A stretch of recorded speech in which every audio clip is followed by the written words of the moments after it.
कार्यक्रम के पुण्यार्जक हैं श्री विपिन कुमार जैन, श्रीमती अनीता जैन, श्री दीपक जैन दामाद, श्रीमती प्रीति जैन पुत्री, निहारिका जैन नातिन, अर्णव जैन नाती, श्री सौरभ जैन दामाद, श्रीमती प्रियंका जैन पुत्री, अमायरा नातिन, आराध्या जैन नातिन, श्री नितिन जैन पुत्र, श्रीमती शिल्पा जैन पुत्रवधू, अद्वैय जैन पौत्र, Advika Jain पौत्री। B&A Manufacturers and Exporters of Fine Jewelry, Advay Jewels LLP Manufacturer and Exporters of Diamond Jewelry, 5 Ansari Road, Daryaganj, New Delhi 110002. Siddhanam Namo Ayadiyanam Namo Ajhayanam Namo सर्वसाहूर्णम। पंच परमेष्टि भगवान की जय हो। आचार्य श्री गुरुवर कुंद कुंद महाराज की जय हो। आचार्य श्री गुरुवर विद्यासागर महाराज की जय हो। परम पूज्य निर्यापक मुनि श्री 108 सुधा सागर जी महाराज की जय हो। जय हो। परम पूज्य निष्कम सागर जी महाराज की।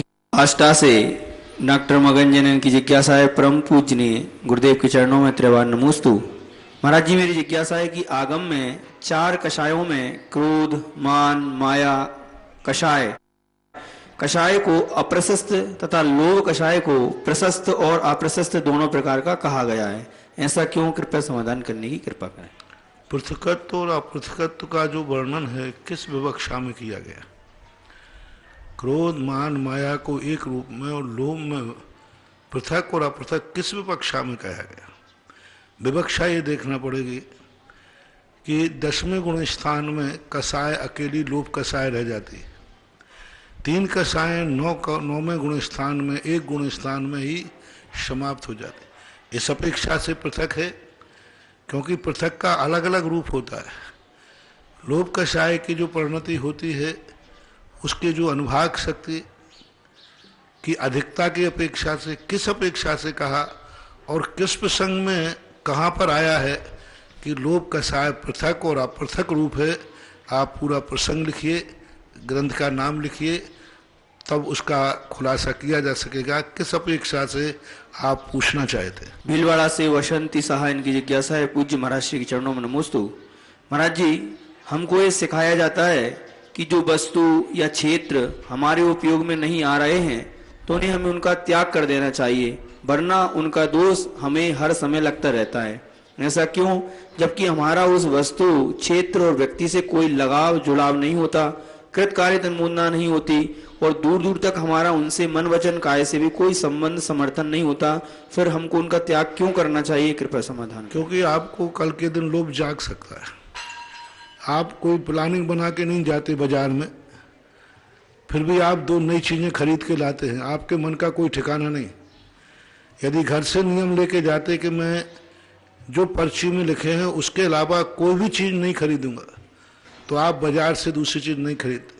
लेकिन घर से गए थे आप 10 चीज़ें खरीदने और खरीद के लाए 12 चीज़ें, तो आपकी 2 चीज़ों का लोभ बढ़ गया कि नहीं बिना त्याग किए? आप कहीं यात्रा पर जाते हैं, आप शिखर जी जाते हैं, तो शिखर जी की वंदना करने गए थे, फिर महिलाएं वहां से मार्केटिंग करके इतना सारा सामान कहां से लाए? बाजार में पता नहीं क्या क्या खरीद के लाते। वो खरीदने गए थे कि वंदना करने गए थे? तो आपका लोभ जाग गया ना। इसी प्रकार कभी यदि तुम्हें मौका बन जाए तो उस क्षेत्र में ये फलानी वस्तु मिलती है तो तुम तुरंत दौड़ जाओगे। अभी नहीं दौड़ोगे क्योंकि तुम्हें मतलब नहीं। अभी पता चल जाएगी पाकिस्तान में सोना बहुत महंगा बिकता है, तो आपका धंधा कहाँ पहुंच जाएगा? पाकिस्तान। तो संसारी प्राणी का त्याग न होने से उस स्थान की वस्तु को वो कभी भी ग्रहण कर सकता है। आज भली हमारी कृतकार्य अनुमोदना नहीं है, लेकिन कल परिस्थितियां ऐसी हो जाए कि वहां से तुम कोई वस्तु का करो तो वो आपके खाते में डाली जाएगी। ऐसा माना जाता है कि आपका अभी वहां उस वस्तु के प्रति, उस स्थान के प्रति कुछ ना कुछ पाने का भाव है। महाराज मैंने चोरी कभी नहीं की, नहीं तो मैं कहता चोरी का त्याग, महाराज त्याग तो नहीं करूंगा। अरे जब की नहीं, करना है क्या? बोले नहीं महाराज ऐसा कोई भाव नहीं, तो त्याग करो ना। महाराज नियम तो नहीं लूंगा, इसका अर्थ है कि तुम्हारे मन में भाव है कि कभी मौका पड़ जाए तो वो मौका की पड़ जाएगी जो लालसा लगी हुई है ना। त्याग नहीं कर रहे हो, किया नहीं, कुछ नहीं करोगे, मन में भाव भी नहीं, कृत नहीं, कारत नहीं, अनुमोदना भी नहीं, लेकिन त्याग नहीं कहने का परिणाम है कि अंदर तुम्हारे अंदर कोई ऐसा भाव छुपा है जो कह रहा है नियम मत लेना, कभी मौका पड़ गया तो बस उसका बंद होता है। बनगांव से श्रीमती माधुरी जैन की जिज्ञासा है, पूज्य गुरुदेव के चरणों में त्रिवार नमोस्तु। महाराज जी मेरी जिज्ञासा है कि महाभारत में दुर्योधन ने धर्म के नाम पर सदा अधर्म किया, फिर भी अधर्म को देखकर सभी बड़ों ने उसका साथ दिया तथा पांडवों ने कष्ट के समय भी धर्म को नहीं छोड़ा। क्या सारे संकट धर्मी को ही आते हैं? कृपया समाधान। धर्म के नाम लेकर अधर्म कहाँ किया? नहीं तो अधर्म खुल्लम खुल्ला किया। बड़े लोगों को हम बता चुके कि बड़े लोग कुछ कई बार ऐसी मजबूरी में फंस जाते हैं कि वे अन्याय का साथ दे देते हैं लेकिन अपने संकल्प को नहीं छोड़ते। उनका सबसे बड़ा दृढ़ संकल्प होता है संकल्प। हस्तिनापुर की गद्दी के प्रति जो उनकी वफादारी थी, जो संकल्प था, उस कारण से तो ये अपने अपने हुसूल होते हैं, नियम होते हैं, तो उस कारण से उन्होंने ऐसा करना पड़ा।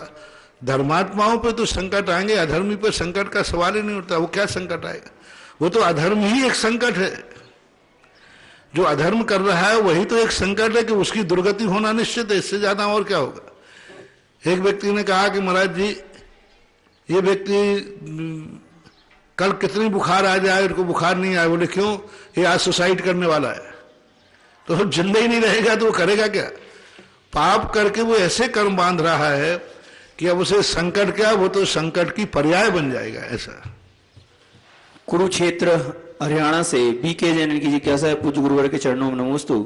महाराज जी जब कभी भी हमारे यहाँ विधान होता है तो कई स्थानों पर महिलाएं भी मारने पर अर्घ्य चढ़ाती हैं, तो क्या महिलाएं मारने पर अर्घ्य चढ़ाना उचित है? कृपया कोई बाधा नहीं है। देखो मारने पर नीचे खड़े होकर, मारने पर यदि ऊपर चढ़ना पड़े तो गलत है। यदि नीचे खड़े होकर के चढ़ा देते हैं तो ऐसा कोई मेरी दृष्टि से कोई बाधा तो नहीं है। आष्टा से श्रीमती चंदा जैन की जिज्ञासा है, परम पूज्य गुरुवर के चरणों में नमोस्तु। महाराज श्री अचिंत्य पुण्य किसे कहते हैं? एक अविरत सम्यक दृष्टि इसे कैसे प्राप्त कर सकता है? कृपया समाधान। अचिंत्य पुण्य। अचिंत्य पुण्य, अचिंत्य पुण्य तो अरहंत पद पाने के लिए है। तीर्थंकर प्रकृति को अचिंत्य पुण्य प्रकृति कहा। जो सातिशय पुण्य होता है, जिस पुण्य के उदय से आने पर पुण्य के ही भाव होते हैं, उसे सातिशय पुण्य कहो, अचिंत्य पुण्य कहो, अनुपम पुण्य कहो, ये सब उसी के नाम। जस्सू जी का खेड़ा से प्रवीण जैन की जिज्ञासा है, पूज्य मेरे आराध्य गुरुदेव के चरणों में नमोस्तु। महाराज श्री मेरी जिज्ञासा है कि प्रकृति, विकृति, दुष्कृति और संस्कृति, इनमें सामंजस्य कैसे बनाएं कि प्रकृति का प्रकोप न हो और संस्कृति नष्ट न हो? कृपया समाधान करें। सभी नाम अपने अपने स्वभाव वाले विपरीत हैं। विकृति है, विकृति विकृति रहेगी, संस्कृति संस्कृति रहेगी। अब प्रकृति के प्रकोप से बचकर के संस्कृति की रक्षा करना, तो प्रकृति का जो प्रकोप आया है वो क्यों आया, इस पर हमें विचार करना पड़ेगा। प्रकृति प्रकोपित क्यों हो रही है? हमारी सावधानी का अभाव है। तो जब हमारी गलती से प्रकृति प्रकोपित हो रही है, हम खुद पेड़ों को काट रहे हैं, प्रकृति प्रकोपित हो रही है। हम खुद वातावरण को दूषित कर रहे हैं, कह रहे प्रकृति प्रकोपित हो रही है। हमने सारी नदियों को नालियां बना दिया है, कह रहे प्रकृति दूषित हो गई। आज संसार की सारी नालियां, जितनी फैक्ट्री हैं, ये नालियां कहाँ जाती हैं? आप गंगा जमुना को देख के आइए, सारी फैक्ट्री उसका जितना पानी, गंदा पानी है, सब उसमें जा रहा है। आप नदियों को गंदा कर रहे हैं और कहते हैं प्रकृति प्रकोपित हो रही है। आज जल प्रदूषित हो रहा है। आज जहां देखो, जहां पर ऐसी गंदगी जमीन के अंदर जा रही, नाले सूख रहे हैं, नालियां अमर हैं, नालियां 24 घंटे बह रही हैं और नाले सूख रहे हैं।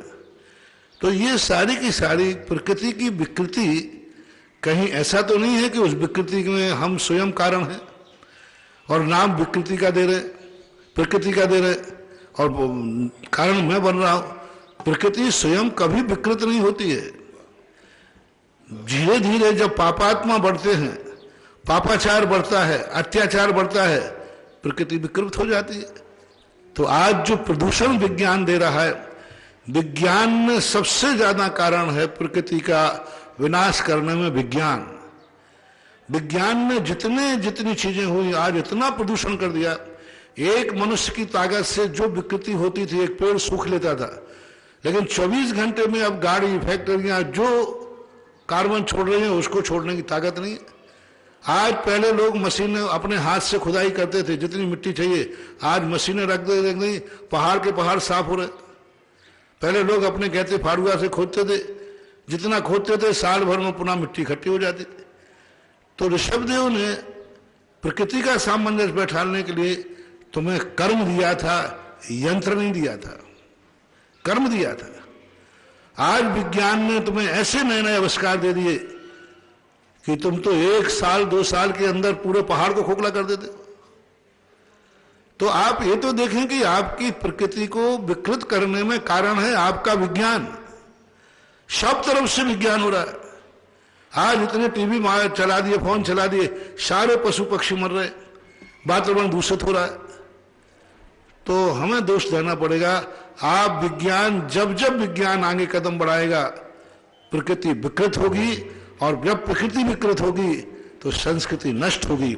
इसलिए विज्ञानवाद को, जब तक विज्ञानवाद बढ़ता रहेगा विकृति बढ़ती रहेगी। विज्ञानवाद हमें सुख दे रहा है, लेकिन आगे दुख का पहाड़ खड़ा कर रहा है।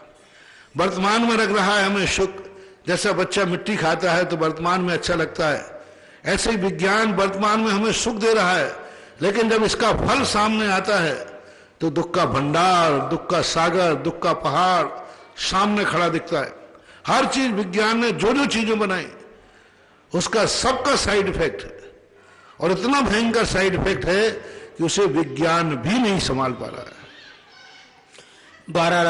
राजस्थान से इंजीनियर पंकज पाटनी, इनकी जिज्ञासा है, परम पूज्य महाराज श्री के चरणों में त्रिवार नमोस्तु। महाराज श्री, तीर्थंकर के 1 से अधिक गणधरों का होना शास्त्रों में लिखा है, परंतु भगवान महावीर स्वामी के काल में केवल श्री गौतम गणधर ही सभी प्रश्नों के उत्तर देते थे, तो क्या अन्य गणधर कुछ नहीं करते थे? कृपया समाधान। नहीं, ऐसी बात नहीं है। मुख्य गणधर का नाम लिया जाता है।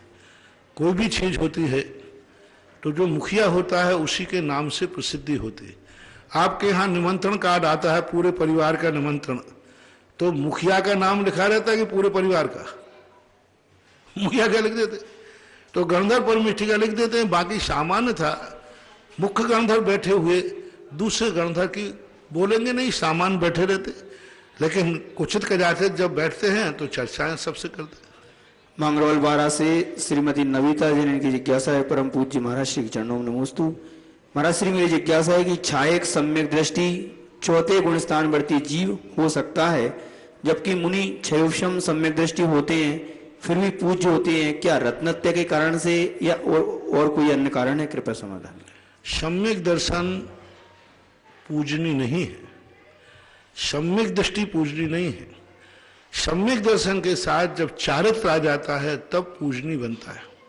सम्यक दर्शन तो एक श्रद्धा का नाम है, श्रद्धा से मात्र आचरण की शुद्धि नहीं होती। इससे चारित्र जब तक नहीं आएगा, मिथ्या दृष्टि भी है, और यदि वो चारित्रवान है तो भी पूजनीय है।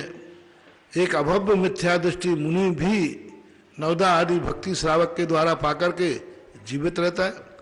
तो चारित्र द्रव्य रूप में भी है तो भी वह वंदनीय है, और सम्यक दर्शन भाव रूप में भी है तो सम्यक दर्शन तो फिर भी नमस्कार के योग्य है, सम्यक दृष्टि नमस्कार के योग्य नहीं है, क्योंकि असंयम का सद्भाव होने से। छत्तीसगढ़ से हर्ष सिंह, इनकी जिज्ञासा है, परम पूज्य महाराज श्री के चरणों में नमोस्तु। महाराज श्री, कोटा राजस्थान में पूर्वाल जैन लड़का या लड़की दिगंबर परिवार से शादी करता है तो पूर्वाल समाज उस परिवार को जाति से बाहर निकाल देते हैं। इस कारण से कई परिवार दिगंबर जैन धर्म अपनी ही जाति से बाहर हो रहे हैं। महाराज जी, कृपया जैन समाज से आप पूछें कि अपने ही धर्म के जाति भाई से आखिर ऐसा व्यवहार क्यों करते हैं? कृपया समाधान। देखो भाई, इसमें कोई ना कोई कारण होगा। इन प्रसंगों को हम ऐसे किसी के व्यक्तिगत प्रश्नों के आधार पर जवाब नहीं दे सकते। इनके पीछे कोई ना कोई और रहस्य निकलता है, और कारण निकलता है। ऐसा कोई समाज से नहीं निकाल रहा है, ना कोई कर रहा है। कोई दूसरा कारण रहा होगा, कोई दूसरे कारण है। ऐसे केसों को जब तक व्यक्तिगत रूप से पूरा न समझा जाए, इनके संबंध में कुछ भी बोलना ठीक नहीं होगा। सामान्य रूप से हम उपदेशों में इस प्रकार की बातें ले लेते हैं, तो उसी रूप में मैं कभी ले लूंगा। मांगरोल से एडवोकेट अजित जैन शाह, इनकी जिज्ञासा है, पूज्य महाराज श्री के चरणों में नमोस्तु। क्योंकि आपने एक जाति विशेष का नाम ले लिया, इसलिए मैं समाधान नहीं करूंगा। यदि सामान्य आप पूछते बिना जाति का नाम लिए बिना, तो शायद आपको समाधान मिल जाता। मांगरोल से जिज्ञासा है, पूज्य महाराज श्री के चरणों में नमोस्तु। महाराज श्री, संसारी जीवों के प्रदेशों में संकोच विस्तार किस कारण से होता है? क्या? संसारी जीवों के प्रदेशों में संकोच विस्तार किस कारण से होता है? क्या सिद्धों में भी ऐसा होता है? कृपया बताएं। अनुगुण देह प्रमाणो संहारप संपदो छेदा अस्मह दो व्यवहारो निश्चय न दो असंख्य देश हुआ। पूज्यवर नेमिचंद महाराज की गाथा है, अनुगुण देह प्रमाणो, शरीर के कारण से संकोच विस्तार होता है। जब शरीर धारण करता है आत्मा, तो शरीर के आकार में प्रदेशों का धारण होता है। सिद्धों में न होने से कोई गुणा निकम्मा अष्टगुणा किंचुणा चरम देह दो सिद्धा, चरम देह दो सिद्धा, अंतिम शरीर जो था उतने ही प्रमाण रहता है, उनमें संकोच विस्तार नहीं होता। अंकुर कॉलोनी सागर से ऋषभ जैन, इनकी जिज्ञासा है, परम पूज्य गुरुवर के चरणों में त्रिवार नमोस्तु। महाराज श्री, मेरी जिज्ञासा है कि जब कोई परिवारजन मरण को प्राप्त होते हैं, तो उनके शव को जिस दिन जलाते हैं उसी दिन से तीसरे दिन खारी उठाना करते हैं और तीये की बैठक करते हैं। अंतिम संस्कार के दिन से ही 12वें दिन का सूतक मानते हैं। महाराज श्री, इस कोरोना महामारी के दौरान मृत शरीर को परिवारजनों को नहीं दिया जाता है, मृत शरीर मुर्दाघर में रख देते हैं, वहां से नगर पालिका वाले अपनी सुविधा से ले जाते हैं और अंतिम संस्कार करते हैं। यह पता भी नहीं चलता कि कब किस शव का संस्कार किया गया है। महाराज श्री, मेरी जिज्ञासा है कि ऐसे में सूतक पातक कब से मानना चाहिए? कृपया समाधान। सूतक पातक को देखो, जिस दिन मरण हो जाता है उसी दिन से चालू हो जाता है। आपको मरण की सूचना मिलते ही सूतक चालू हो गया। अब जब तक आप जिस दिन आपका जलेगा उस दिन से 12 दिन गिनना पड़ेंगे। आपको तो मरण के दिन से मान लेना चाहिए आज। और हमारे यहाँ दूसरे दिन खारी उठाना, तीसरे दिन उठाना, दूसरे दिन बैठक करना, तीसरे दिन, इसका शास्त्रों में कोई वर्णन नहीं है। ये सामाजिक परंपरा है। बस 12 दिन का पूर्ण सूतक है, 13वें दिन सूतक हट जाता है। 12 दिन का तो पूर्ण सूतक है और 13वें दिन आप शांति विधान वगैरह करते हैं, पूजन करते हैं, तो ऐसा सूतक की परंपरा है। रही बात आज जो नगर पालिका आदि महानुभाव डॉक्टर लोग मृत घोषित करते हैं, वो बंद कर देते हैं। आप देखिए आजकल बहुत खतरा हो रहा है। डॉक्टर लोग कुछ ना कुछ किडनी निकाल लेते हैं, कुछ ना कुछ करते हैं। एक बार पूरा पैकेट खुलवा करके निकलने पीछे सब देखना चाहिए अपने शव को और सावधान रहना चाहिए। हाँ, लेकिन जो सरकार सुरक्षा दे रही है वो आपके हित में है, क्योंकि आपको डेड बॉडी देंगे, आप मुंह के कारण, राख के कारण उसको छुए बिना नहीं रहेंगे। आप मुंह के कारण उससे लिपट जाएंगे, आप मुंह के कारण उसके सिर को उठा लेंगे। आपका मोह है। मोही व्यक्ति कभी ये नहीं देखता कि इसके मरने के बाद मुझे भी दुख हो जाएगा। वो तो दुख में इतना हो जाता है कुछ सोचते ही नहीं है। तो ये आपकी सुरक्षा के लिए सरकार ऐसा कर रही है, इसको हम गलत नहीं कहेंगे, क्योंकि ये आपका हित है इसमें कि वो नगर पालिका वाले सुरक्षित ढंग से उसको संस्कारित कर रहे हैं। सूतक की बात रही, तो जब आपको ये पता न चले तो आप मृत के दिन से 12 दिन यानी 13वें दिन तक को सूतक मानकर 13वें दिन अपना विधान कर सकते। सरस्वती कॉलोनी कोटा से वंशिका जैन, इनकी जिज्ञासा है, परम पूज्य महाराज श्री के चरणों में त्रिवार नमोस्तु। महाराज जी, मेरा प्रश्न है कि जैन धर्म के अनुसार पृथ्वी, चपटी व सूर्य 2 बताए गए हैं, लेकिन हमारे पास इसका कोई सबूत या कोई असली चित्र नहीं है। परंतु लौकिक शिक्षा के अनुसार पृथ्वी गोल व सूर्य एक है। इसका सबूत अंतरिक्ष की असली तस्वीरों के रूप में है, तो क्या हमें उसे मानना चाहिए? इसका हमारे पास नहीं मानना चाहिए, क्योंकि आप देख के आए हैं क्या? उन्होंने आपसे कहा है, तो मैंने भी तो आपसे कहा है। आप खुद देख के आए कि अंतरिक्ष में किसी ने आपसे कह दिया, कोई गया था, उसने जो आके तुम्हें सुना दिया वो सुन लिया। तो हमारे भी भगवान गए थे तो उन्होंने आके सुना दिया, हमने सुन लिया। तुम खुद जाके देखे आओ और फिर बताओ कि क्या चीज है। ऐसा नहीं है। अभी विज्ञान एक मत नहीं, आज विज्ञान भी 2 सूर्य मानने लगा कि ये सूर्य यहाँ पर 2 हैं। विज्ञान ही मान रहा, पहले एक मान रहा था और सब लोग वही प्रश्न करते विज्ञान एक मान रहा है, विज्ञान थोड़ी झूठ बोलेगा आपके यहाँ 2। अब आज विज्ञान 2 मानने लगा। तो धीरे धीरे विज्ञान नया नया प्रमाणिक है और 7 पुराने पुराने प्रमाणिक हैं। हमारे यहाँ जो लिखा है वो शाश्वत सत्य है। खांडू कॉलोनी बांसवाड़ा से प्रवीण जगीजोदन की जिज्ञासा है, परम पूज्य आराध्य गुरुदेव के चरणों में त्रिवार नमोस्तु। गुरुवर, मेरी जिज्ञासा है कि सम्यक चारित्र क्या होता है, इसको कैसे समझें? भगवान को जब केवल ज्ञान प्राप्त होता है तब चारित्र की पूर्णता हो जाती है, तब सम्यक दर्शन ज्ञान ही सिद्ध आत्मा के साथ रहता है। चारित्र पूर्णता से क्या मतलब है, कृपया समाधान करने। पहली बात तो चारित्र का 2 प्रकार, बाह्य चारित्र पूर्ण होना चाहिए, जो शास्त्रों में श्रावक को मुनि को जो चारित्र कहे है वो चारित्र पूर्ण होना चाहिए। दूसरे अभ्यंतर चारित्र है जो परिणामों के ऊपर आश्रित है, हमारी कसाई की मंदता हो और आत्मा अनुभव की तरफ जिसका अभिमुख हो, उसका चारित्र बढ़ता हुआ अरहंत अवस्था में पूर्ण हो जाता है, ऐसा मानना चाहिए। छोटा लंबा से रेखा जैन की जिज्ञासा है, पूज्य महाराज श्री के चरणों में नमोस्तु। महाराज श्री, समो शरण में 12 कोटे होते हैं, जिसमें मनुष्यों और त्रियंशों के लिए सिर्फ 1 कोटा होता है, जबकि देव और देवांगनाओं के लिए 4-4 कोटे होते हैं। तो क्या मनुष्य और त्रियंशों की संख्या इतनी कम होती है? कृपया समाधान। बहुत कम है। जो समोषण में जाने वाले मनुष्य त्रियंश उनकी संख्या कम होती है, देवताओं की संख्या ज्यादा होती है। देवता प्राय बहुत कम देवता हैं जो समोषण में जाने का भाव नहीं करते, वो जाते ही हैं, अवधिज्ञानी होते हैं, इसलिए उनकी संख्या ज्यादा है, तो उनको स्थान ज्यादा दिया गया। सागर से आदेश जैन इनकी जिज्ञासा है, परम पूज्य गुरुदेव के चरणों में नमोस्तु। महाराज जी, मेरी जिज्ञासा है, 4 घातीय कर्मों का नाश कर अरहंत परमेष्टि बनते हैं और 4 घातीय कर्मों की 47 प्रकृति होती है, लेकिन अरहंत परमेष्टि की तो 63 प्रकृति का नाश होता है। कृपया समाधान करें, ऐसा क्यों? कर्मन की 63 प्रकृति नाश, 63 प्रकृतियां जो आती हैं, 47 प्रकृतियां तो घातिया कर्म की हैं, 13 प्रकृतियां नाम कर्म की होती हैं। जो नाम कर्म की 13 प्रकृतियां हैं वो भी 12वें गुण स्थान में पहुंचते पहुंचते नष्ट हो जाते हैं।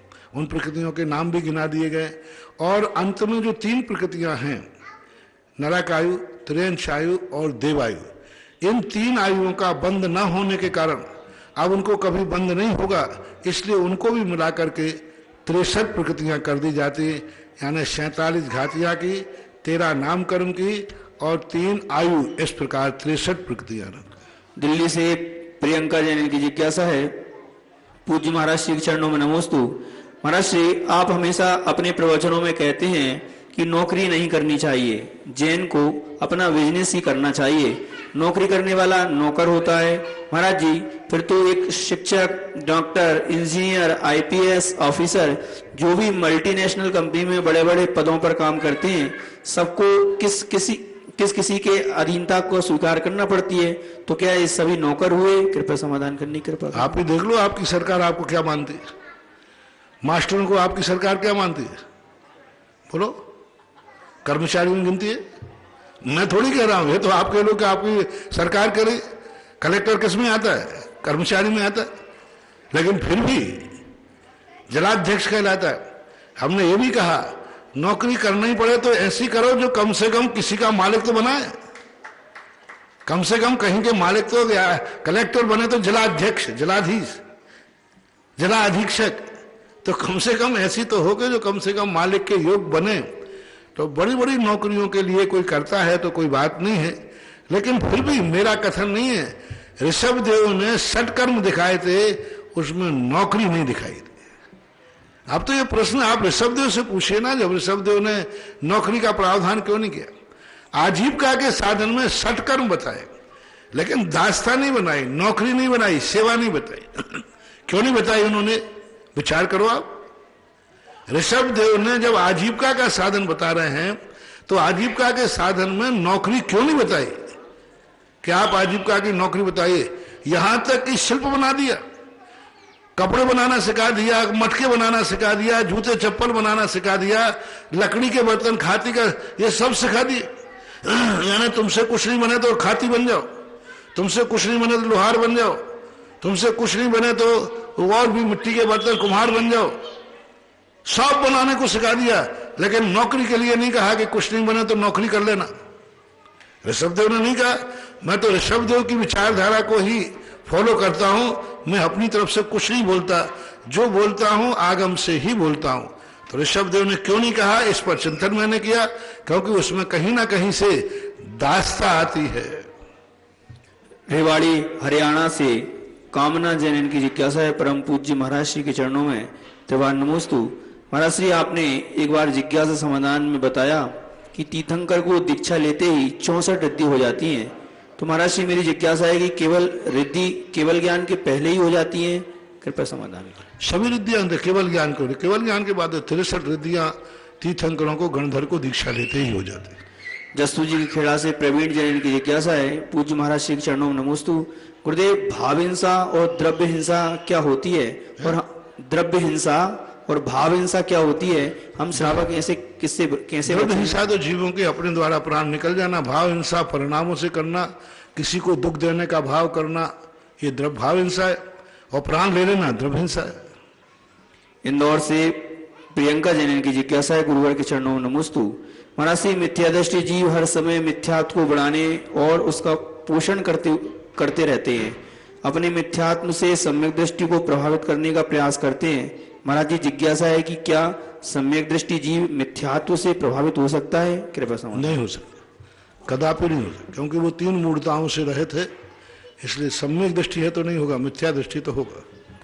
परम पूज्य आचार्य गुरुदेव श्री विद्यासागर जी महाराज के आज्ञानुवर्ती शिष्य निर्यापक श्रवण मुनि पुंगव श्री सुधासागर जी महाराज के मुखारविंद से जिज्ञासा भेजने वाले, सुनने वाले, देखने वाले उन सभी भक्तगणों की ओर से गुरुवर के चरणों में त्रिवार नमोस्तु नमोस्तु नमोस्तु। एक और सहसपुर जिनालय में प्रतिमा ऐसे परिवार ने दी है जिन्होंने परम पूज्य महाराज श्री से शांति करा के हॉस्पिटल से सुरक्षित घर पहुंचे। ऐसे मूर्ति प्रदाता है सहसपुर में विपुल, क्षमा, तनिषा, आराध्या परिवार इंद्रापुरम गाजियाबाद से सहसपुर की एक प्रतिमा ही है, उनके सम्मान तालियां देंगे और हम जिज्ञासा समाधान की ओर चलेंगे ऑनलाइन रिकॉर्डिंग के माध्यम से। प्रातः स्मरणीय परम उपकारी गुरुवर के चरणों में मेरा शत नमन। गुरुदेव, सबसे पहले तो हम आपका बहुत बहुत धन्यवाद अदा करके आपका ये उपकार कैसे चुकाएंगे कि आपने जो श्रमण संस्कृति संस्थान की स्थापना करके हमारे लिए जो विद्वान तैयार करे हैं, वो विद्वान आज हमें ऑनलाइन तत्वार सूत्र, द्रव्य संग्रह जैसे बड़े बड़े ग्रंथ इतनी सरल भाषा में समझा रहे हैं कि हम जितनी तारीफ करें उतनी कम है।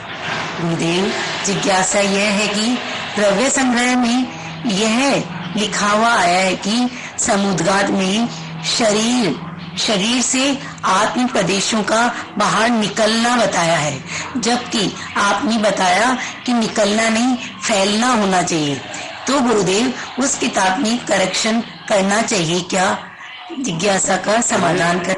आत्मा के को निकलने का अर्थ है कि शरीर खाली हो जाएगा, फैलने का अर्थ है कि आत्मा के जो प्रदेश है फैलते हैं, ये संशोधन होना चाहिए। आप उनको सांगानेर में आप इसकी सूचना कर दें, कौन सी पुस्तक में कितने पृष्ठ पर कहाँ आया है, जो आपको पढ़ा रहे हों उनको भी आप टोक सकते हैं, कह सकते हैं। अगली जिज्ञासा पुनः रिकॉर्डिंग के माध्यम से परम पूज्य निर्यापक मुनिपुंगव महाराज श्री जी के चरणों में बालिका छात्रावास की बालिका दर्शा जैन भवानी मंडी एवं समस्त बालिका छात्रावास का सविनय नमोस्तु नमोस्तु नमोस्तु। आपके मंगल आशीर्वाद से जो बीज बोया गया था वह अब एक पौधे का रूप धारण कर चुका है।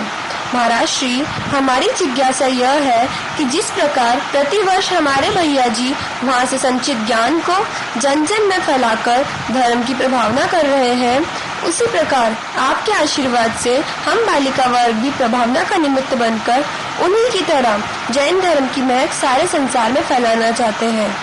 गुरु कृपा बरसे और हम भी नियाल हो जाए। नमोस्तु गुरुदेव। आप लोगों को अभी इसलिए नहीं किया गया कि आपको अभी 30 साल है, और 30 साल के बाद आप जैसे ही शास्त्री में प्रवेश करेंगे तो आप लोगों को लिए भी जैन धर्म की प्रभावना के लिए शिविर आदि लगाने के लिए बात कही जा सकती है, क्योंकि जो अभी छात्र पढ़ा रहे हैं भी वही छात्र हैं जो शास्त्री कर चुके हैं। तो शास्त्री क्योंकि ज्ञान देने के लिए एक कहना चाहिए एक योग्यता होना जरूरी है। अभी आपके लिए इसलिए आपका शायद तीसरी साल ही हुआ ना किशनगढ़ के बाद, चौथी साल वैसे तीसरी होगी, किशनगढ़ के बाद हुआ तीसरी साल, 3-4 साल जो भी हुए, तो अगले साल से इस पर विचार किया जा सकता है।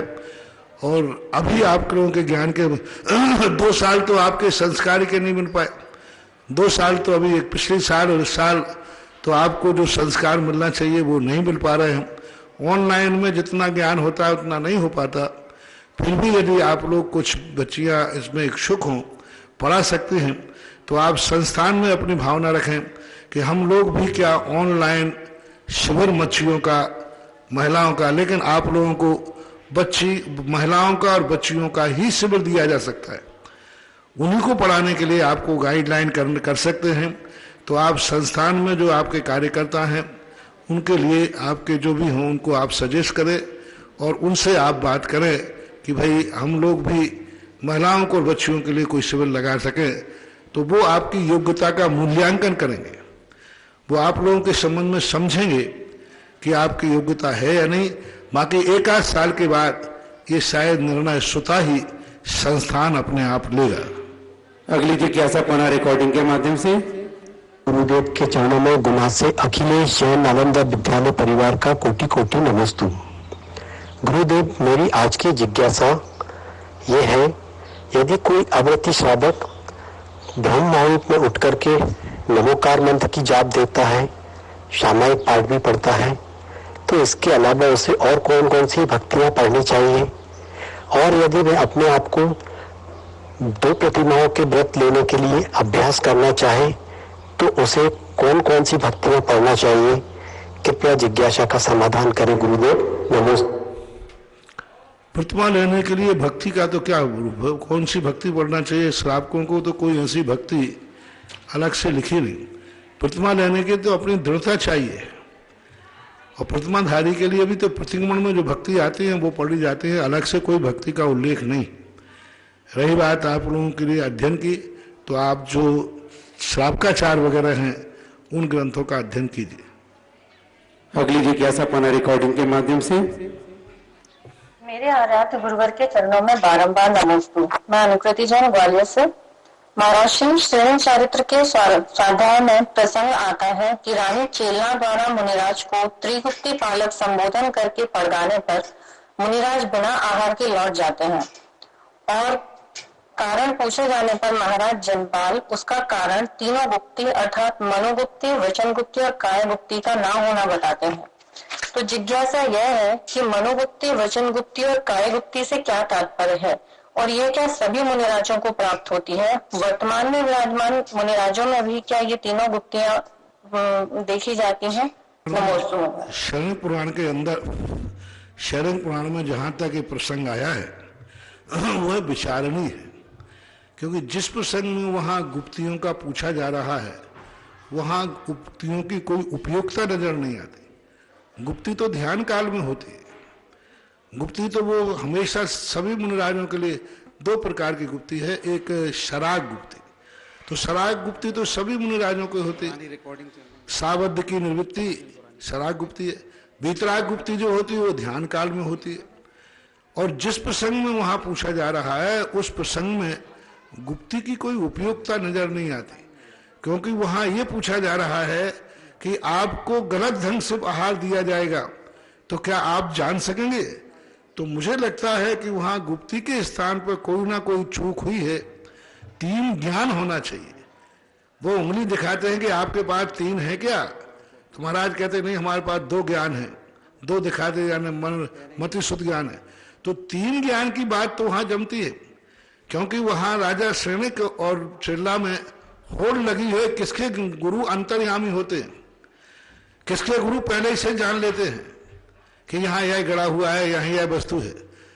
तो वहां पर मुझे लगता है मेरी दृष्टि से 3 ज्ञान की चर्चा होना चाहिए कि आप अवध ज्ञानी हो तो आए, जिससे आप जान सकें कि आपके लिए किस प्रकार की परिणति की जा रही है।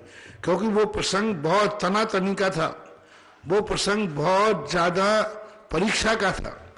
उस समय जो महारानी छेल्ला ने अपने पति के गुरु के साथ व्यवहार किया था और वो नहीं जान पाए थे कि उनके सारे के सारे उपाना है उनके पेट में चले गए, तो रानी छेल्ला ने कहा तुम्हारे गुरु को यही पता नहीं है कि क्या कहाँ कहाँ गए वो।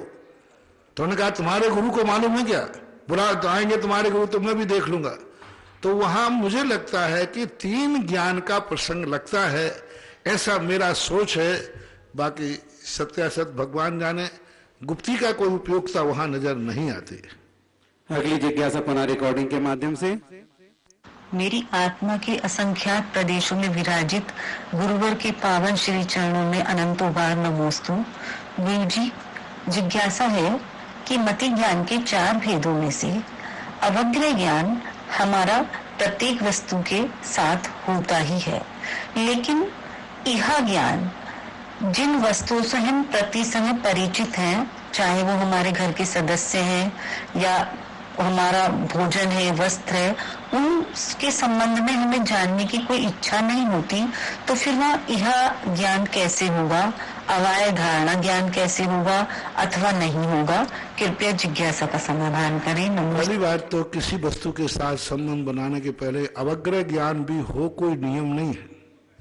बहुत बार मात्र दर्शन होकर छूट जाता है, दर्शन होकर के भी छूट जाता है, अवग्रह तक पहुंचे ही नहीं, मात्र दर्शन हुआ, सत्तावलोकन हुआ और हमारा उपयोग बदल गया। एक बात।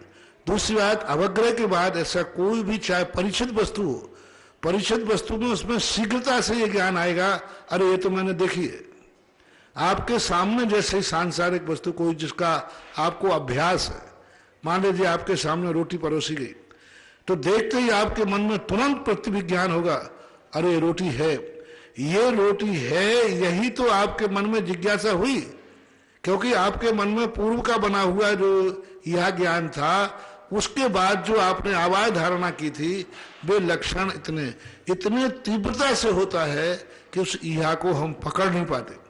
लेकिन नियम है कि जब जब किसी पदार्थ को अपन पूर्ण ज्ञान करेंगे, आवाय करेंगे, तो निर्णय होगा ही होगा। आपको ये हुआ कि ये रोटी ही है, ये जो आपका निर्णय हुआ, यदि दूसरी चीज परोस देते और कोई कहता मैंने आपकी परीक्षा उस समय हो जाएगी कि आपको हिया हुई है कि नहीं हुई, रोटी के स्थान पर किसी ने दूसरी चीज परोस दी और कहा ये पकड़िए रोटी, तो आप कहते झूठ क्यों बोलते, रोटी नहीं है। नहीं है इसका अर्थ है कि आप रोटी के संबंध में धारणा। तो जब जब कोई भी वस्तु आएगी स्मृति धारणा की होगी, लेकिन जब जब गे आएगा, लाख बार भी गे आएगा, तो लाख बार दर्शन होगा, यह होगी, आवाय होगी, धारणा होगी।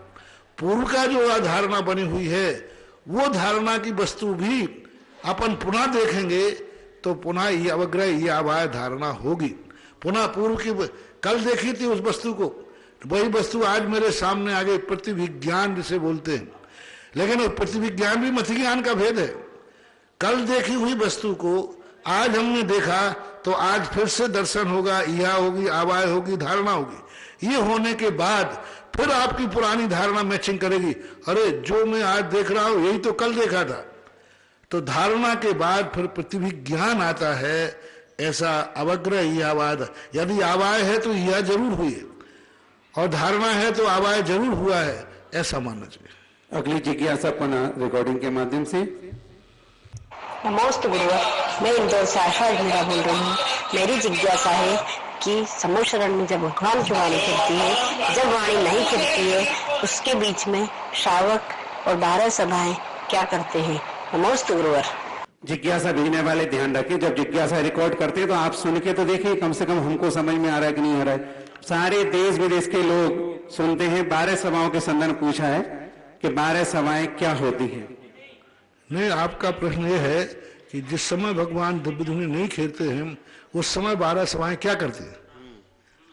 हाँ यही है। यदि यही प्रश्न ना, हाँ तो ये प्रश्न है कि उस समय समोषण के बाहर, श्री मंडप के बाहर स्तूप बने हुए, पूज्यवर जिनसेन स्वामी महापुराण, पूज्यवर जिनसेन पुराणी हरिवंश पुराण में स्पष्ट उल्लेख किया है कि 12 सभाओं के बाद स्तूप बने हुए, वहां पर जाकर के सुत केवली वगैरह गणधर परमेष्ठी सभा से उठ करके उन स्तूपों में जाके बैठते हैं।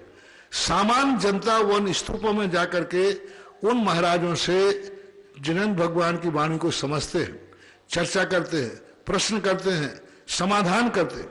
बाद में आए हुए लोग जो रहते हैं वे वहां पर उपदेश देते। उनको लिखा है कहाँ सुतकेवली बैठते हैं, कहाँ गंधर्व परमेष्ठी बैठते हैं, कहाँ लोग बैठते हैं। वो सारे स्तूप बने हुए हैं, उन स्तूपों में लोग चर्चा करते हैं, डिस्कशन करते हैं। जो 12 सभाओं में बैठे रहते हैं वे भगवान की पूजा करते हैं, भक्ति करते हैं, और भगवान की अपनी सभाओं बैठे बैठे भगवान की भक्ति पूजन करते रहते। जैसे अपन मंदिर में भगवान मौन बैठे रहते, तो आप मंदिर में क्या करते हो? हमारे सामने तो तुम हमें नहीं मौन बैठने देते, ना तुम बैठते हो। भगवान मंदिर में नहीं बैठते, वहां तुम क्या करते हो? पूजा करते हो, जाप करते हो, विनती पढ़ते हो। ऐसे वहां पर भी लोग उतनी देर तक अरे भगवान को देखने के लिए तो मन ही नहीं हटता, बोले या नहीं बोले, मार बैठे बैठे ऐसे लगता है दृष्टि हटाने का मन नहीं होता है। अगली जिज्ञासा पुनः रिकॉर्डिंग के माध्यम से। नमोस्तु महाराष्ट्री जी, मैं आदिनाथ पुराण भाग 2 का स्वाध्याय कर रही हूँ। मैंने पढ़ा जब राजा भरत चक्रवर्ती जी 6 खंडों को जीतकर अयोध्या आती हैं, तो अयोध्या आने से पूर्व कैलाश पर्वत पर भगवान ऋषभ देव के दर्शन करने जाती हैं। समोशरण में उन्होंने दूसरी कटनी पर चक्र, हाथी, बैल, कमल, सिंह, माला, वस्त्र और गरुड़ के चिन्हों से चिन्हित 8 महाध्वजाओं की पूजा की। तो मेरी जिज्ञासा है, क्या ध्वजाओं की पूजा होती है और ये किस प्रकार से ध्वजा होती है? जिज्ञासा का समाधान कीजिए मनीषी जी। ध्वजाएं जो होती हैं उनकी ध्वजाओं की कोई पूजा पाठ नहीं होती। ध्वजा एक मंगल होती है, ध्वजारोहण की पूजा होती है, ध्वजा की पूजा नहीं होती। ध्वजारोहण करते हैं अपन, ध्वजा के रोहण कर देते हैं, ध्वज स्थल की ध्वज की पूजा, तो उसी को ध्वज की पूजा कह सकते हैं। जैसे अपन लोग ध्वजारोहण करते हैं तो उस समय अपन विनायक यंत्र वगैरह की पूजा करते हैं, तो वही उसकी ध्वज पूजा मानी जाती है। अलग से कोई ध्वज की पूजा की जाती हो ऐसा कोई विधान नहीं है। और वो महापूजन चक्र वगैरह जो होते हैं वे सब समूषण में जाते ही, समूषण के बाहर उनकी व्यवस्था होती होगी। आगम में तो वर्णन नहीं मिला कि चक्रवर्ती जब जब जाता है सुदर्शन चक्र क्या उसके साथ ही जाता है? युद्ध में जब गया तब सुदर्शन चक्र आगे चलता है, शेष 24 घंटे सुदर्शन चक्र साथ जाता है। जब चक्रवर्ती महल के बाहर निकलाता है, महल में आता है, तब तो वो आयुधशाला में रहता है, लेकिन जब वो बाहर निकलता है, मंदिर जाता है समूषण में, तो उनके साथ जाता है। ऐसा कोई शास्त्रों में उल्लेख नहीं मिला। नहीं जाता है ऐसा उल्लेख नहीं मिला। पूरा वैभव जो उनका होता है वो सात समूषण में जाता है, ऐसा कोई उल्लेख नहीं मिलता। और जाता भी होगा तो समूषण में बाहर रखने की व्यवस्था रही होगी, और लेकिन अंदर तो वो जाएगा तो श्रावक बन के ही जाएगा, और श्रावक की सभा में बैठेगा, राजसभा में बैठेगा, वो सिंहासन में बैठेगा। लेकिन समूषण में जाते ही चक्रवर्ती और चक्रवर्ती का नौकर, चक्रवर्ती और कितना भी कमजोर श्रावक होगा, वो सब एक सभा में ही बैठते हैं। ऐसा ध्वजाओं की पूजा नहीं होती महाराज जी, ध्वजाओं की स्थापना होती है। 8 महाध्वजाओं की स्थापना है, चिन्ह वाली 8 महाध्वजाओं की महार्चना के साथ स्थापना की जाती है वहां पर, ऐसा उल्लेख है। महाध्वजाओं की वो स्थापना करना अलग चीज है। मैंने कहा ना, ध्वजाओं की पूजा या ध्वजाओं का नमस्कार होना, जितने समूषण में जाते हैं वे सब ध्वजाओं को नमस्कार करते हैं। ध्वज स्थापन होता है, स्थापन की पूजा होती है, उसी को ध्वज पूजा कहते हैं। अगली जिज्ञासा पना रिकॉर्डिंग के माध्यम से। निर्यापक श्रवण मुनि पुंगव श्री 108 सुधा सागर जी महाराज के चरणों में सुनील कुमार जैन सागर एवं समस्त विधवासन वाले परिवार का कोटि कोटि नमोस्तु। हे गुरुदेव, मेरी जिज्ञासा है, रिद्धि सिद्धि एवं विद्या में क्या अंतर है? नमोस्तु गुरुदेव। सिद्धि और विद्याओं में कुछ विद्याओं के नाम रूढ़ होते हैं। विद्याएं जो होती हैं वे कभी सिद्ध भी की जाती हैं और सिद्ध होती भी है। सिद्धि जो होती है वो भी सामान्य रूप से ही है। जैसे विद्याधर लोगों को विद्याएं कुछ स्वतः सिद्ध होती है और कुछ सिद्ध की जाती है, लेकिन सिद्धियां जो होती हैं वे स्वयं सिद्ध करते हैं, लेकिन वो विद्याओं को ही सिद्ध करते हैं, ऐसा उल्लेख मिलता है। 47 सेकंड वाली होगी एक, देखिए ना। अगली जिज्ञासा पना रिकॉर्डिंग के माध्यम से। पूज्य 108 निर्यापक समन अनेकों तीर्थों के जीर्णोद्धारक, ज्ञानोदय तीर्थ क्षेत्र के जनक मुनि पुंगव सुधा सागर जी महाराज के श्री चरणों में मिश्रीलाल गधिया का नमोस्तु नमोस्तु नमोस्तु। पूज्य गुरुवर, आज एक ऐसा परिवार दिल्ली से जिन्होंने ज्ञानोदय के अंदर एक नंदीश्वर द्वीप में 25 कलश की राशि से एक जिनालय बनाने की स्वेच्छा से घोषणा करी। पूज्य गुरुवर, आप उनको आशीर्वाद प्रदान करें और इस कलिकाल में उनको क्या फल मिलेगा, आप मार्गदर्शन करें। वो तो सदा फलों की बोलते रहते हैं कि नंदीश्वर द्वीप की उन्होंने स्थापना की, आशीर्वाद, और आज नंदीश्वर द्वीप की यहाँ स्थापना कर रहे हैं। कल नियम से वो जाकर के साक्षात नंदीश्वर द्वीप की भी स्थापना करेंगे, साक्षात नंदीश्वर द्वीप के दर्शन करेंगे और पूजन करेंगे, यही फल माना। रिकॉर्डिंग के पूर्व एक जिज्ञासा राजेंद्र जी गोदा खजूरी। नमोस्तु गुरुदेव, ये जिज्ञासा नेमिचंद जैन जासपुर से है। भगवान सम्यक दृष्टि, भगवान श्री राम अपने भाई नारायण लक्ष्मण के शव को लेकर 6 महीने तक घूमते रहे, ऐसा क्यों और किस लिए? ये देखो, ये मोहिनी कर्म है और वो ग्रस्त अवस्था में थे। आप लोग अपने से लगा दीजिए ना। जब आप लोग अपने घर का कोई वियोग हो जाए तो सालों सालों तक भूलते नहीं है। उनके मन में एक भ्रम आ गया कि इतना बड़ा व्यक्ति नारायण होकर कोटिशला को उठाने वाला ऐसे आकाश में कैसे मर सकता है, कैसे मर सकता है। आज आप मुर्दे को देखकर डॉक्टर घोषित कर देते हैं, फिर भी आपका बार बार देखने का मन होता है। और अभी तो 100 का ऐसा हुआ कि लोगों ने उसको लकड़ी चिता पर लिटा दिया, मृत घोषित कर दे, सब लकड़ी लगा दी। आग लगाने वाले थे, इतने में वो बोल पड़ा, अरे भाई मैं तो जिंदा हूं। फिर देखा गया, वो फिर उसको लाया गया यहाँ पर, बाद में जाकर के वो फिर मृत घोषित कर दिया गया। तो कई बार ऐसी स्थितियां बनती हैं। तो ये मोहिनी कर्म की व्यवस्था है। अविरत सम्यक दृष्टि होने से कोई फर्क नहीं। सम्यक दर्शन मात्र इतना सिखाता है, सही यह है, वो यह नहीं सिखाता है कि गलत को छोड़ दो। सम्यक दर्शन सही रास्ता दिखाता है, लेकिन गलत रास्ते से, गलत कार्यों से, मोहिनी से वह नहीं बचा पाता। ऐसा रहता है, उसका स्वभाव है। नमोस्तु गुरुदेव। मुस्कान जैन अशोकनगर। परम पूज्य गुरुवर के चरणों में मेरा त्रिवार नमोस्तु नमोस्तु नमोस्तु। गुरुदेव, मेरी जिज्ञासा ये है कि स्वधर्म में इंद्र को द्वादशांग का ज्ञान होता है, तो क्या उसे हम शुद्ध केवली कह सकते हैं? नहीं कह सकते। शुद्ध केवली का मतलब है मुनि अवस्था के बिना शुद्ध केवली नहीं कहलाते। ऐसे तो अभव्य मिथ्या दृष्टि को भी होता है, नहीं कह सकते। अगली जिज्ञासा पुनः रिकॉर्डिंग के माध्यम से।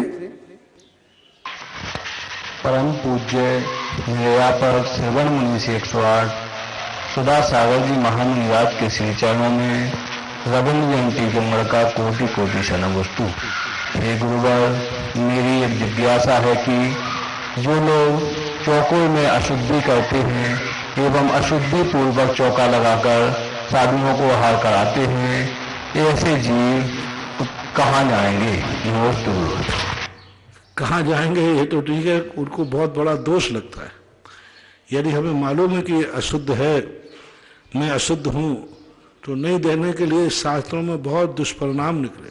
उनको महाबीमारियाँ होती हैं, उनके शरीर आदि में चर्म रोग आदि हो जाते हैं। जो ये जानते हुए कि मैं अशुद्ध हूँ और ये वस्तु अशुद्ध है, तो नहीं देना चाहिए, क्योंकि उनको इससे बहुत बड़ा दोष लगता है। शास्त्रों में ऐसे बहुत सारे उदाहरण मिलते हैं। अगली जिज्ञासा पुनः रिकॉर्डिंग के माध्यम से। नमस्ते गुरुवर, मैं सीबी जैन महरौली से। मेरी जिज्ञासा यह है कि जब किसी जीव के लिए चारों तरफ से बहुत प्रार्थना की जाए कि वो बच जाए, लेकिन आयु कर्म के उदय होने से नहीं बच पाता, तो गुरुवर उन प्रार्थनाओं का क्या होता है? क्योंकि आप हमेशा कहते हो कि कभी भी कोई प्रार्थना खाली नहीं जाती, तो वो प्रार्थनाएं उस व्यक्ति के साथ किस रूप में फलित होती हैं? कृपया जिज्ञासा का समाधान। दो प्रकार होता है। देखो, आयु कर्म का अनुदय, उदय मत कहो, आदि आयु कर्म समाप्त हो जाता है इसलिए मर जाता है।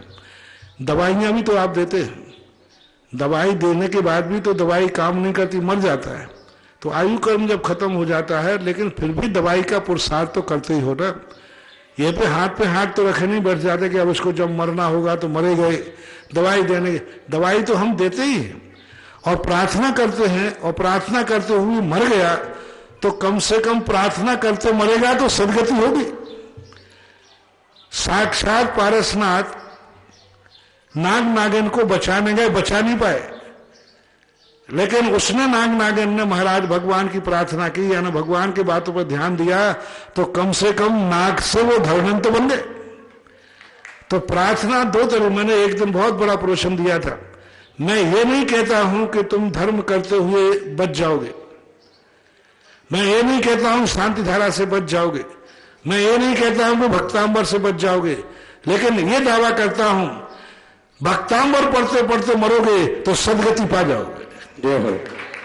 मैं ये कहता हूं नमोकार मंत्र में बचाएगा नहीं, लेकिन नमोकार मंत्र पढ़ते बचोगे तो नियम से जाके स्वर्गों में देव बनोगे।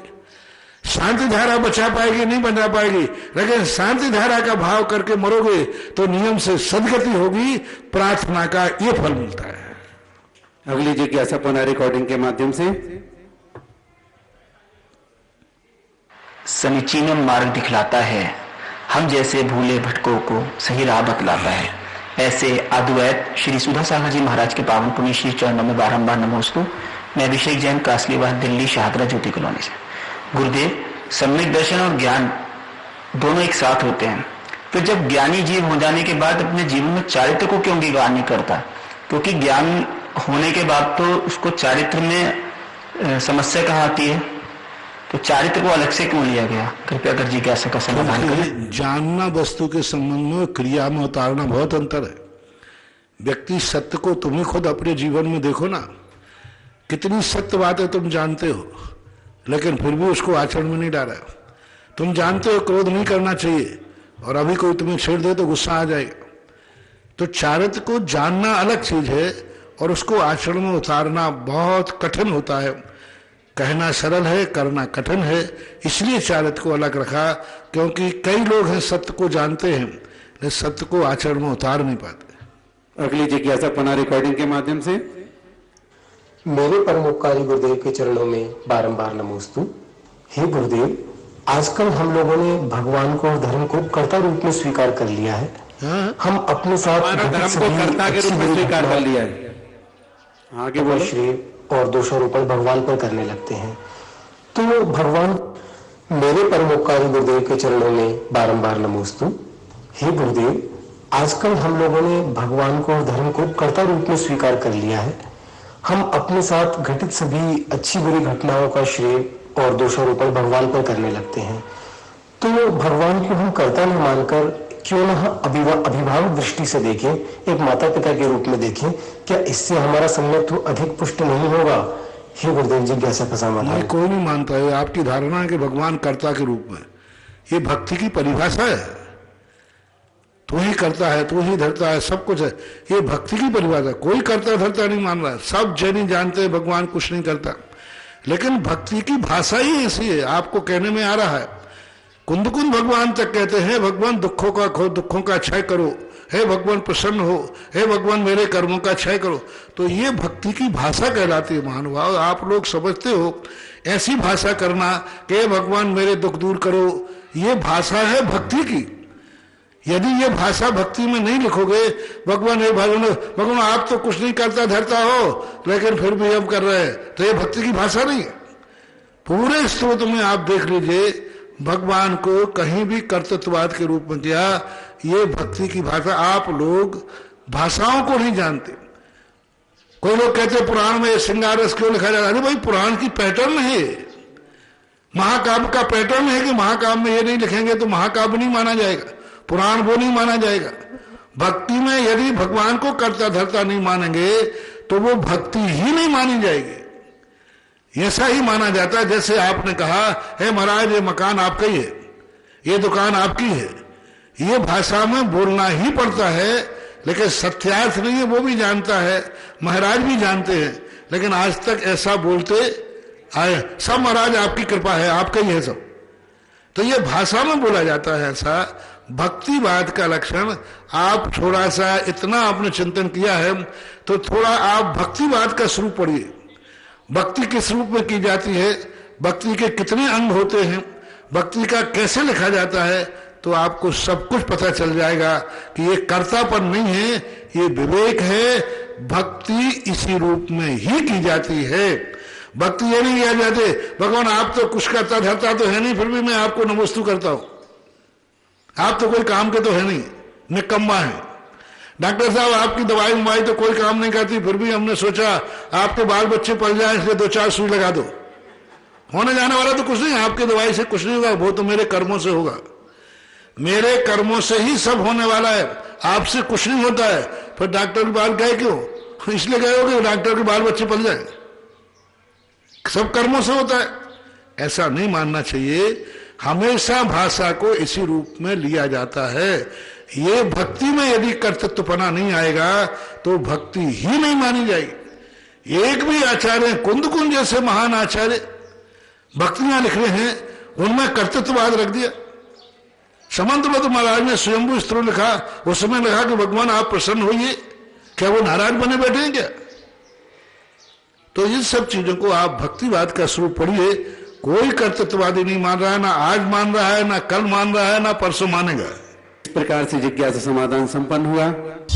इस कार्यक्रम के पुण्यार्जक हैं श्री विपिन कुमार जैन, श्रीमती अनीता जैन, श्री दीपक जैन दामाद, श्रीमती प्रीति जैन पुत्री, निहारिका जैन नातिन, अर्णव जैन नाती, श्री सौरभ जैन दामाद, श्रीमती प्रियंका जैन पुत्री, अमायरा नातिन, आराध्या जैन नातिन, श्री नितिन जैन पुत्र, श्रीमती शिल्पा जैन पुत्र वधू, अद्वैय जैन पौत्र, अद्विका जैन पौत्री।